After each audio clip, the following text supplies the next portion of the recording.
Bismillahirrahmanirrahim. Assalamu alaikum wa rahmatullah. Welcome to a solo podcast. What I'm going to do is answer some of the questions that have come through in the comments to me so that I can obviously give you some value back. Remember to hit the like, subscribe, and bell icon. And if you want to purchase a property in the Dubai market, there is generally, if you're on YouTube, somewhere there's going to be a link. You click it and you can actually start talking to our team, understand what it takes to start investing in the Dubai market. And I love it when you leave us comments, questions. Gives me a real sense of who I should be answering, who I should be talking about. Let's talk about some of the questions that have come through. So this is somebody, IMGC1VP, okay, random name, YouTube username. And the person, the question this person asked, what about Arjan? So I'd made a video. If you've not seen it, it's a good video comparing Sports City and Motor City. There is a link here. You can click it. You can actually go through it. I did a comparison video. It's quite lengthy, but it's very detail oriented. And this person wanted to ask me about Arjan. Look, the number one, I'm not going to get into a full explanation here. Maybe I'll make another tablet video for this.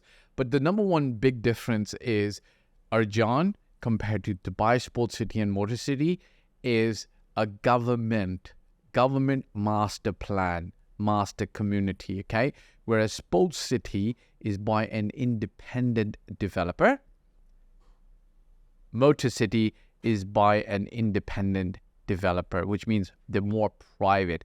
It's essentially speaking, they took a large amount or large area of land from the government, paid the government the money that was required to be done, and then sold it on to other developers to do developments in those areas. And some of those developments are done by themselves as well, because obviously they do it by others and themselves. Whereas Arjan is owned, the entire land area parcel, it's a huge area, is owned by the government. It's not very far from Sports City. It's not very far from Motor City.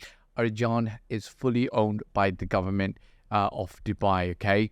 The area. But the developers inside, there's a good mixture of different developers. One thing I would say is, while Dubai Sports City in 2013 and Motor City was already I would say about 40-50% done, which meant there were buildings, there were a lot of people living. Arjan kind of had a slow takeoff. Like by 2013-14, there was only 2 buildings over there, okay? It was called Platinum Residences. But now a lot of it is developed. A lot of singular developers have built buildings there. And what Arjan done is it's kind of like created a little bit of a homogeneity in all the buildings and the facade. So it kind of looks good. It's got a mall already operational over there. It's by, I think, Majid Al Futtaim, I believe. It's got 3 schools, the Australian school, the Safa school, and one other school. It's got a very large hospital that both Motor City and Sports City lack. In fact, a lot of people probably come over here to give birth to babies and for good news.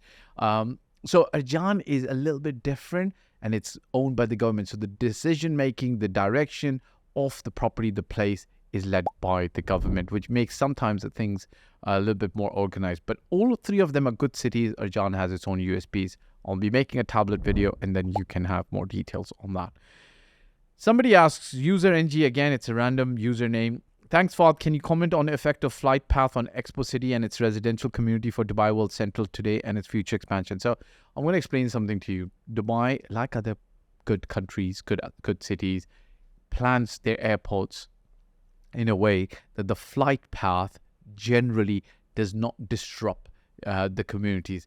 Dubai World Central is quite interesting. The way the airport's right here, there's a community here, there's a community here. And if the airport, the airline takes off over this side, it goes over the sea and then turns around and goes this way or that way or wherever they want to go. Or if they take off that side, again, they're not on the flight path in general. This is the information I have received. Obviously, I'll have more clarity as things go on, as we'll be paying more close attention over there. But that's the general flight path, just to let you know, okay? Somebody says, Ruchi Desai says, great content. Do you have any tips on how to vet new developers before investing? Yes, meet them. Go and visit them. Ask them and interview them. Ask them a lot of questions like, what about this? What about that? What kind of fixtures? What about fittings? Have you done any developments here before? If they've done any developments in Dubai before, then go and visit those developments. If they've not done those developments in Dubai and they say, hey, we're big developers in India, go to Google, just Google their developments in India and see what the people are saying in terms of reviews. People can sometimes be nice, sometimes be brutal, right? So ask over there, understand what they've done over there, and then take it from there. Also, you could potentially go and do visits, right, to any projects that they've already finished and developed. It's very good that you can do that. Escrow compliance, see if they're following the rules and regulations, right? Don't get impressed. Don't get taken in by heavy, big promises. Your role is to actually analyze and then obviously have a expert with you, right? You can engage us. We can help you, right? Aisha Kawal asks, what is the threshold investment required to invest in Dubai? Look, I generally say you're looking about between $50,000 to $150,000. You could have all of that money today, or you can actually start getting that money in bits and pieces. But this is really at the starting end. Like you're going to probably not get the best property for this. But if you've got money coming in afterwards, this can be just a down payment. Then you can get potentially good properties as well. You can get in touch. You can work with somebody from my team. We run a paid program. It's called the Dubai Wealth Builder Program. We will help you from step by step, every step of the way to buy the right properties in Dubai. Guys, if you want to get in touch, there is a link below somewhere down up. Just click it, fill up the form, get in touch with our team. We can talk. Remember to hit the like, subscribe, and bell icon, and obviously show some love in the comment section by telling us if you agree, disagree, or any questions you might have. Ciao for now.